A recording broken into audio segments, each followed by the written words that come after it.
Hello, welcome to JIBRIN Angle on Electorate TV. My name is JIBRIN, and this is my angle. Barrister, thank you once again for joining us today.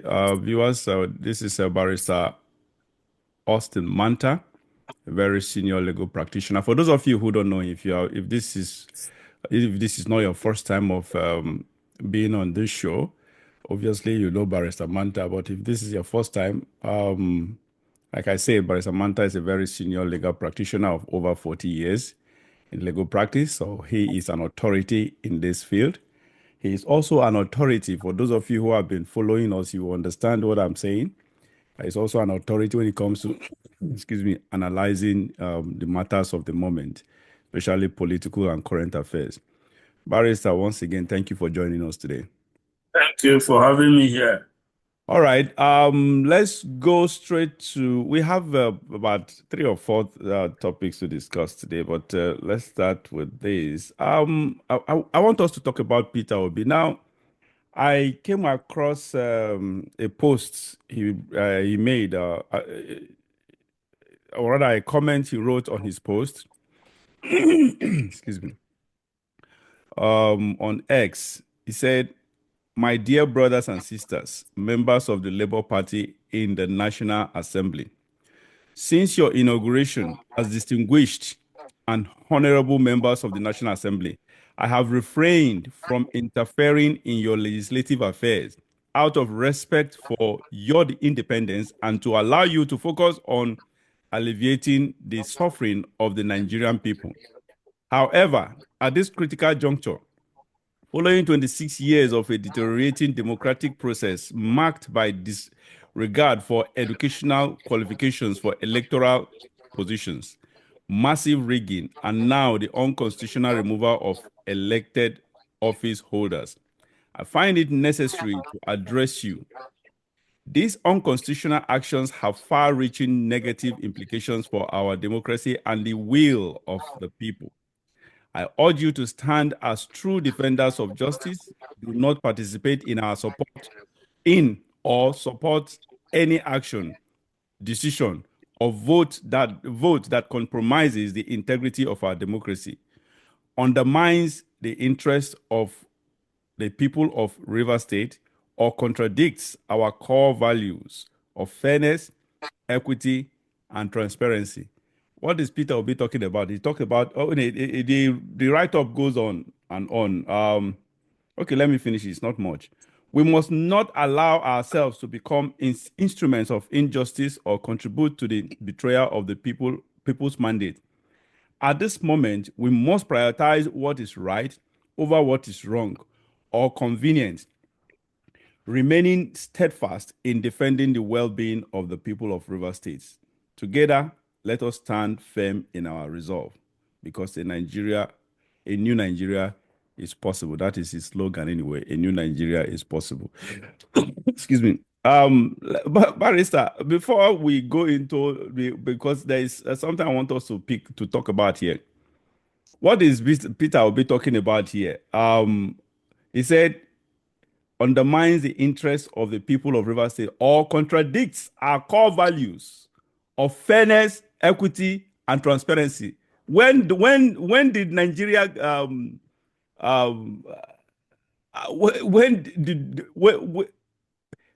when was Nigeria given such when are we known for such values? Was there any time in the history of Nigeria that Nigeria as a country, and okay, as a country, let me use an entity now, as a country is known for fairness, equity, and transparency? Is that our value? At all. It has never been the issue of fairness, the issue of equity. All these things from day one have never been our core values. Why is Obi bringing it up? Where did he find this from? So, when people are making statements, he was referring to the River State case. He had earlier made a statement condemning the state of emergency declared and also the removal of governor. This seemed to be an attempt to rally the members of the Labour Party in the National Assembly to vote against the state of emergency. But of course, it was a losing battle. Me and you have already discussed it even before the National Assembly considered the issue that it's a walkover for them. In the Nigerian sense, when he addressed the members of the Labour Party, I was like, well, he, more than anybody, should know that we really do not have any political party in Nigeria with ideas, with idealism, with ideology. It's a band of people. If you hear that this party platform is popular in your area, you gravitate to it to try to get power on its platform. That is what is happening. A lot of the people that came into the Labour Party when they saw his promise because of Peter Obi, they only came because, okay, if the Labour Party becomes very popular in the Southeast and elsewhere, let's use it and get to power. Because if you contest in another place, you will not get that power. So that is the only thing that brought them into that party. The party has no control over them. There's no idealism. There's no integrity. Once they get there, they feed their nest.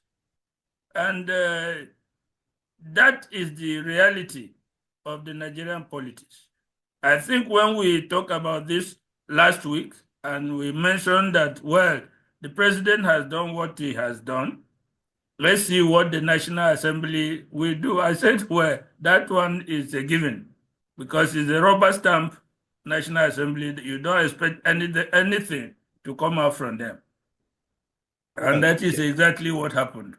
Yeah, all right. That takes us to what the main points of this notes will be put down. Now, I don't understand. This is the second year since the 2023 presidential election or general election anyway.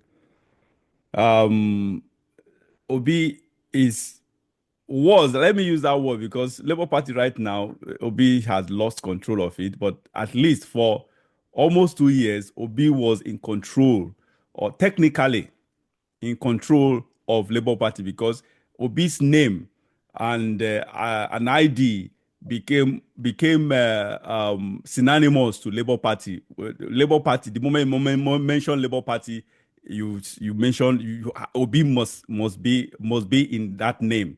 A sort of so he was the icon of Labour Party, was a symbol of Labour Party. How come, for God's sake, for 2 years, this same leader of the party, a de facto leader of the Labour Party, never had meetings with Labour Party, although even though regardless of what you just mentioned, which is the reality on ground, that most of them they are not ideological. Most of the candidates during that 2023 election, they just did it based on desperation and the need. They just did it based on necessity, not based on belief or whatever, self-belief. No.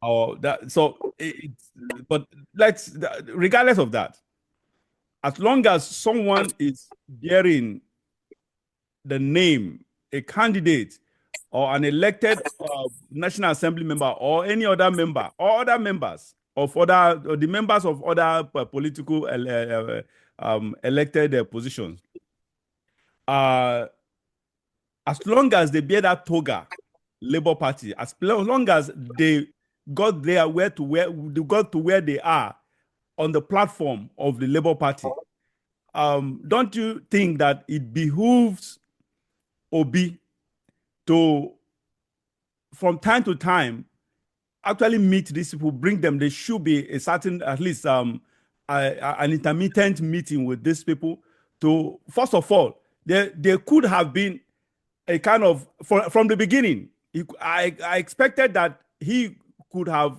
actually established a relationship with them, communication with them, and for the first time before they were inaugurated, I expected an orientation, but what we will call a convocation of new members of Labour Party who got elected. This was not done. No follow-ups, no feedback. According to him, he said he wanted to. It took him this long, for God's sake. This man, I don't understand. I don't know who is advising this Peter Obi, for God's sake. It took him this long. He says, since your inauguration as distinguished and honorable members of the National Assembly, I have refrained from interfering in your legislative affairs out of respect for your independence. For your independence, and to allow you to focus on alleviating the suffering of the Nigerian people. What focus? We've been talking about National Assembly here that has become a rubber stamp to the president. When we have opposition, we have PDP, we have Labour Party. Now, National Assembly is just like one party assembly. Oh, that is just what it looks. We've been passing through this issue for about 2 years now. Peter Obi has been there. He didn't say anything. He didn't feel the need to actually bring his people together.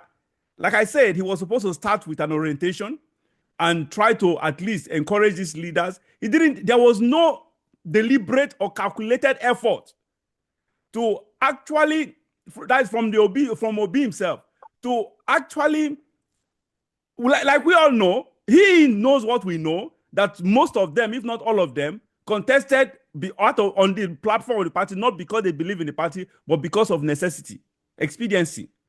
That is just it. So at that juncture, I expected that someone like him will make effort, a calculated effort, to actually convince these people to go beyond just using the platform, but convince them into believing in the ideas of the Labour Party. Barrister, I don't understand. Sometimes I just consider this man to be a hypocrite, even though I don't see him that way based on his antecedents in Anambra, positive antecedents in Anambra. But this is to me, this is stupid. I don't know what to think about this. Why is it now? It's just a little too late to me. What do you think, Barrister? Well, right from the word go, the Labour Party, as we know it today, was a recent, not a recent creation, but the power and strength they have today, where they now have people in the National Assembly and other this thing, is a recent issue. The entry of Peter Obi is what galvanized what used to be the Labour Party into the force it was. Now, I have pointed out repeatedly that Peter Obi as a person is a good person and would be a good choice for leadership. But the system that we operate is something different.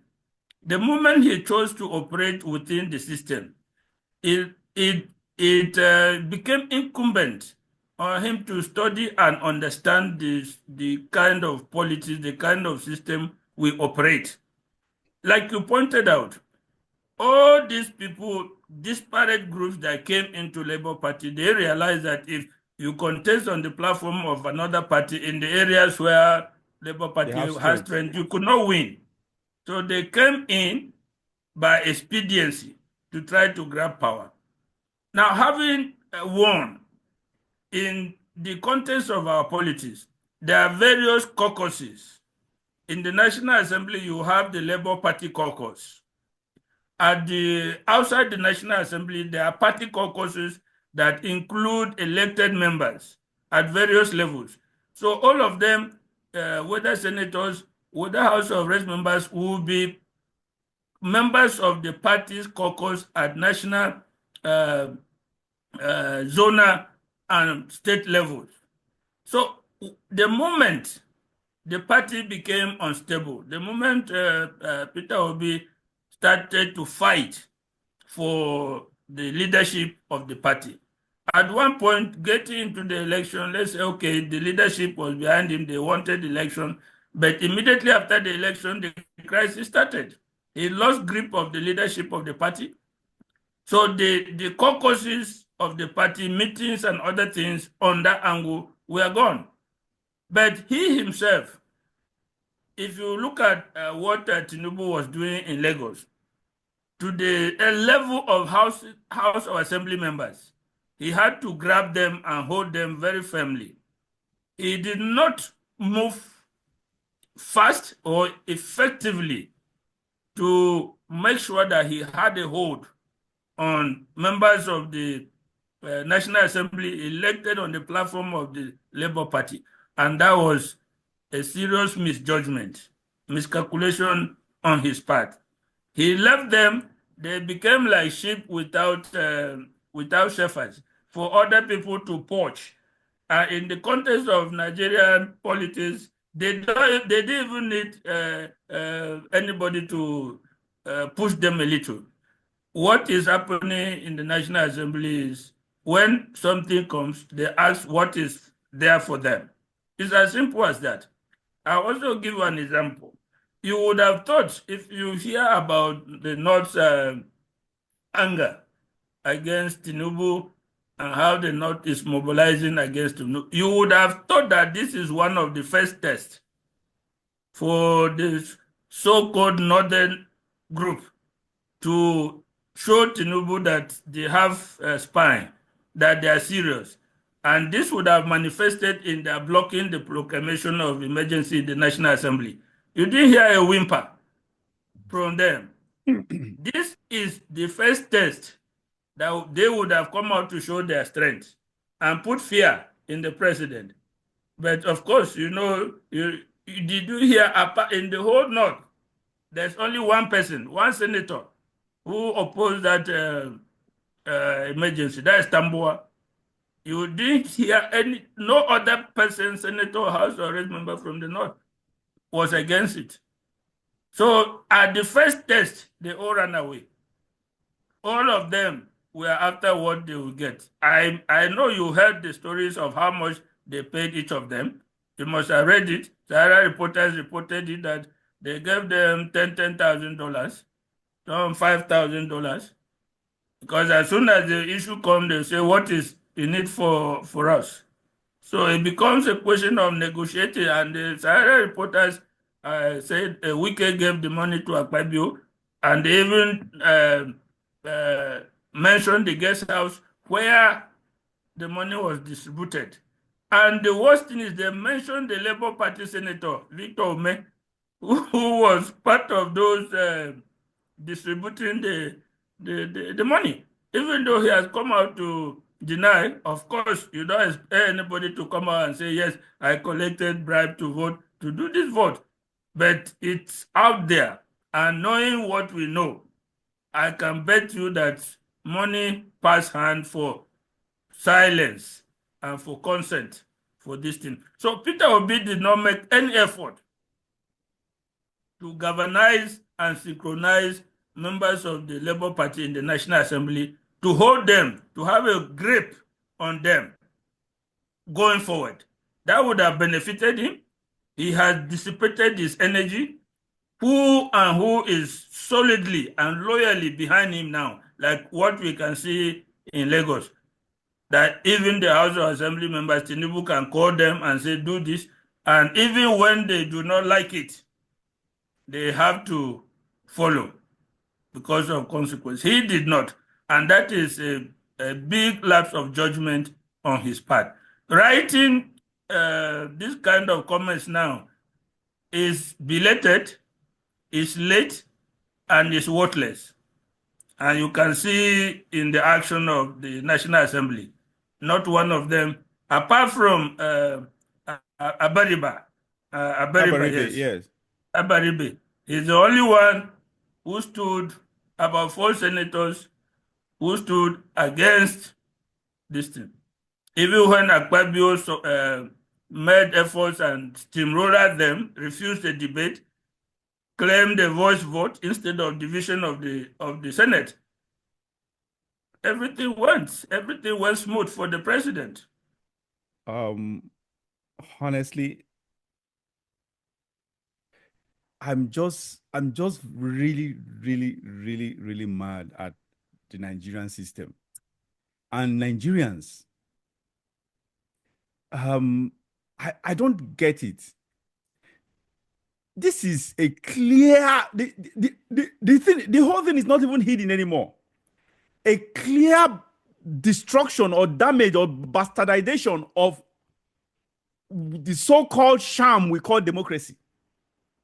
There is literally, this is no more technically, there is literally no National Assembly. That is just the reality. Since the inception of Tinubu, we've never had any robust debate against Tinubu's bills, the bills he sent to the House in any form or shape, any political policy bill. No policy bills like policy bills and other bills and something like that has to do with such emergency, such lawlessness of the president. We are supposed to attract a very heated and robust, articulate debate. But no, what we hear, the moment the president sends anything to the National Assembly, give them the worst, highest 48 hours. In 48 hours, I've never seen a National Assembly like this. The corruption, I don't get it. The corruption is just, it oozes, it stinks to high heaven. This is crazy. I don't know why. And besides, these National Assembly members, we are even talking about the president who is inaccessible. Of course, it is so millions of Nigerians probably have never met him or can never even have the opportunity to even see him face to face. So that's understandable. But we have we have House of Rep members, we have senators, they have constituents. For God's sake, a senator represents a district. A House of Rep represents constituency, smaller constituency, and district. No matter what we are talking about right now is these people have they all that is what Abuja is known for. Every weekend when it is Friday, between Friday and Sunday, Abuja is always dry with political events. Why? Because all these senators, majority of them, they don't reside. They don't reside in Abuja. They retire back to their families for the weekend. That is to various parts of the country. And that is why you see during weekends like that, weekends generally fly the rate of flights. The cost of flying goes up, increases. That is just the reality. Now they go back home. They have constituents who are also Nigerians suffering from this corruption. I don't understand. The constituents cannot even summon the courage to confront these senators and House of Rep members. This is the problem is we all have failed and are still failing in our responsibility, at least basic responsibility. We can take this protest to our various constituencies. Everything shouldn't be at the National Assembly there. Like I said, these senators and House of Rep members, they go back home during the weekend.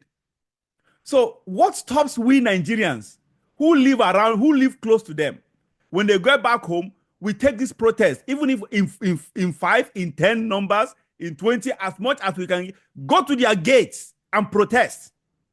If we have such thing going on all over the nation, all over the country, do you know what impact that would make? When we begin to protest, take this protest direct to the senators and House of Rep members, to their family houses. We all know. We know their family houses. We don't all know their homes because they live within us. Take this protest to their gates and protest, at least for now, start with that peaceful protest. Start from there and make it a national stuff, make it a trend. Do you know what that, at least the kind of pressure that will exert on these senators, but on these National Assembly members? Of course it will. Because some of them will become scared. Some of them will feel threatened. Some of them will feel frightened. Some of them will feel intimidated. Some of them will feel the need to begin to have a change of mind. But they keep doing this and they are perpetuating themselves more and more in this corruption. In this, just like you said, what is there, what is there for us, or what is in it for us. That mentality of what is in it for us. They are perpetually in that mentality because we Nigerians are so docile and weak that we cannot do anything. This is so sad. It is extremely sad and frustrating that it has become an impunity on the side of the leadership of the country. That they just do it now. They are so flagrant about it. They don't care. It comes down to one thing that I have always said, that democracy cannot work here because we do not have an enlightened electorate. Do you know that officially each member of the House of Reps, each senator, they are giving millions of money to maintain constituent offices, to employ constituent people who are permanently in those constituency offices, to receive communication from their constituents, to liaise with their constituents, and they adjourn proceedings plenary in the National Assembly to go back and consult with their, ostensibly this is on paper, to go back and consult with their constituents. All these are on paper. But in reality, it does not really happen because the electorate are not enlightened. You know, in the US, a House member or a senator can get 1,000 letters in his constituency office. Of course. Not just letter, even call. They have a phone for you. And calls. Yeah, even calls. Other people will come there physically. There are town hall meetings with constituents to explain votes, why they made a particular vote, to explain policies that they are supporting. We don't have those kind of things here. On paper, the senators receive huge allowances to maintain their constituent office. The House members receive huge allowance. They are employed people to be in charge of those offices. And whenever the National Assembly is not in session, you are supposed to go back to your interact with them and brief them on the things. Again, these people know that when the elections come, the constituents don't matter. If they knew that there will be free and fair elections and that the voice of the constituents will count, believe me, if that alone will temper them, they will cut them. Even if the constituency does not come to them, they will cut them by themselves. But they know when the elections come, the constituents don't matter. INEC will do its own thing. The police, the army, security agencies, the presidency, the government, the powers that be will deliver to whom they want to deliver. So they don't waste their time on the constituents. They know when the election comes, if a particular party is strong in that area, once you get the ticket of the party, which does not depend on the constituents, but on the powers that be in the party, you are home and dry. So why would they give any thought or importance to the constituents? It doesn't bother them. And these are some of the things I keep maintaining, that we have seen this thing, it will not work for Nigeria. The earlier we fashion out a system of government that suits our characteristics, the better for us. What we have now benefits the elites who are in that power, who are making the country dry, who are exploiting our divisions, our weaknesses, our ignorance to advance themselves politically and financially. That is just what is on ground today. It is a terrible, terrible thing to think that we are in this situation. The world says Nigeria is a democracy. Let them come and actually study what is happening here, whether anybody will come out and say, yes, we are operating a democracy. Leslie, it's so sad. It's so sad. It's so annoying. I feel so angry, honestly, at the entire system. And we Nigerians, for God's sake, honestly, we are so, I don't know if I'll say we are complacent in this, because it is just honestly frustrating.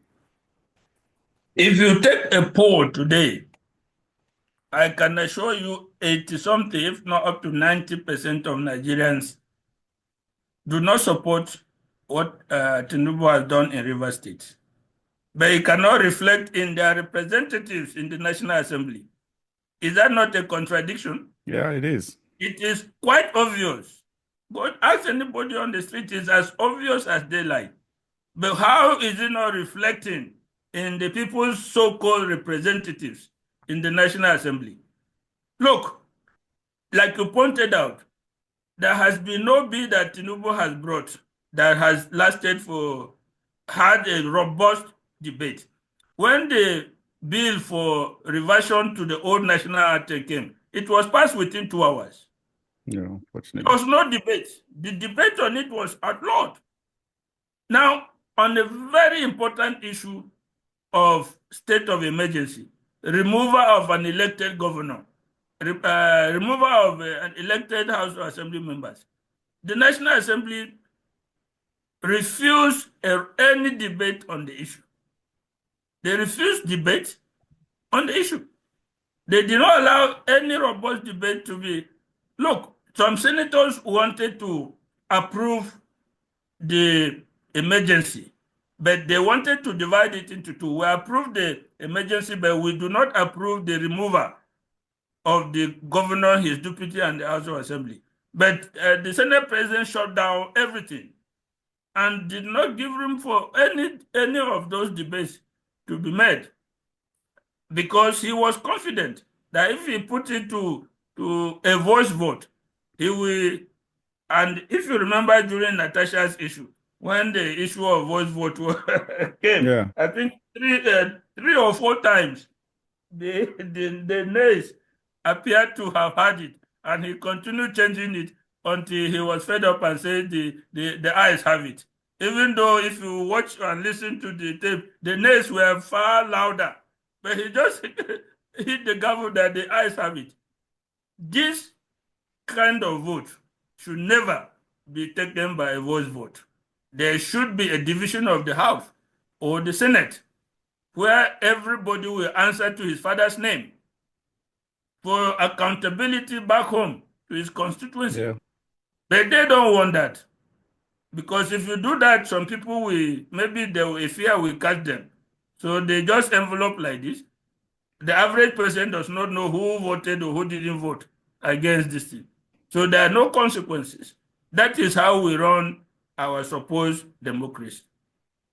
Everything is done. When the president calls the Senate president, I want this, I want this. That's all. He will come back and railroad the Senate into a vote and say the ayes have it and the thing will go. So sad, honestly. So sad.